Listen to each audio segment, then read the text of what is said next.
This is the Motorbike Show.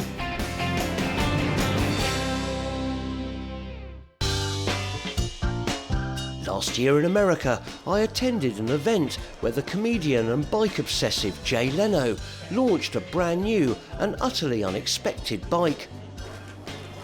Ladies and gentlemen, the Brough Superior Moto2. Brough Superior made some of the most iconic bikes of the 1920s.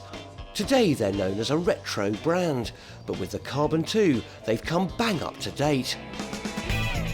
Now almost a year later they're getting it ready for its first British race.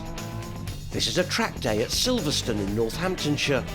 In just over a month they want to race the Carbon 2 in the Moto2 GP, and today they're putting it through its paces under the watchful eye of owner Mark Upham. George Brough always went racing, and I reckon this is a really good thing to show the British public Brough is back. And when you came to the pits here at 9 o'clock this morning, there was 30 people there and no one over there. And so it was very evident, everyone wanted to see what this is and what's going on.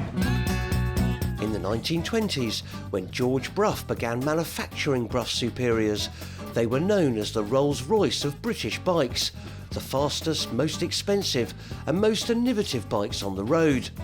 George Brough was doing very radical things then, and you're not only getting Brough back into racing, but you're also kind of carrying on that tradition.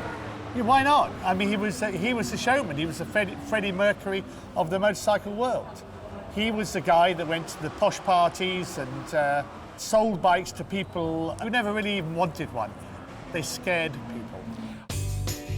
The latest bike to bear the Brough logo might look very different from a classic SS100, but for designer John Keogh, it perfectly fits the brand. It's very much, you know, a la George Brough back in the 20s, you know, totally radical design.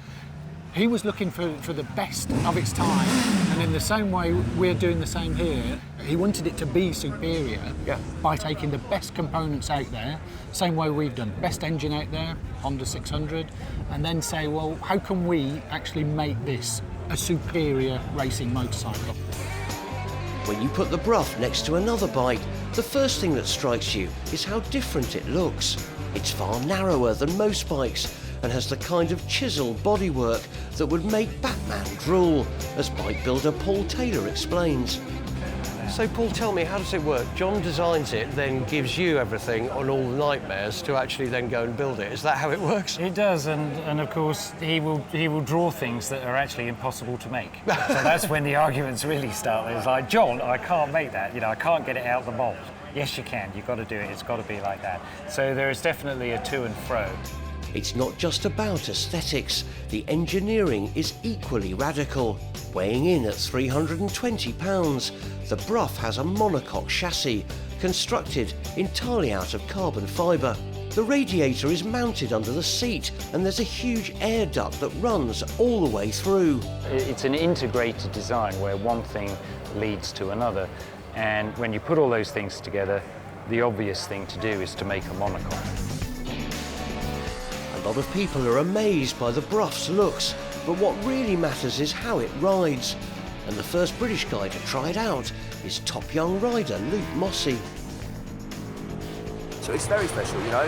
There's not one like that in the world, you know. It's a whole new project, and there ain't any British brand in MotoGP anymore. So yeah, I think it could be a great thing. Well, there is now. There is now. There is now. For the Brough team, Moto2 is a risky new venture. But whatever happens, George Brough would be proud to see his bikes back on the track. Now look, right, MotoGP 2, I mean, you've got a wildcard entry coming up in August here. How would you like to do in reality, really? I think if you're a new team and you can get on the grid to start the race, that is a phenomenal success in year one. It just will announce to the public that these small little brands, like ourselves, and we are a small company, want to have a go, and this is very, very important. I'm pleased to say that on its debut at Silverstone, the Brough not only got on the grid, but even managed to finish. Next year, the track's the limit.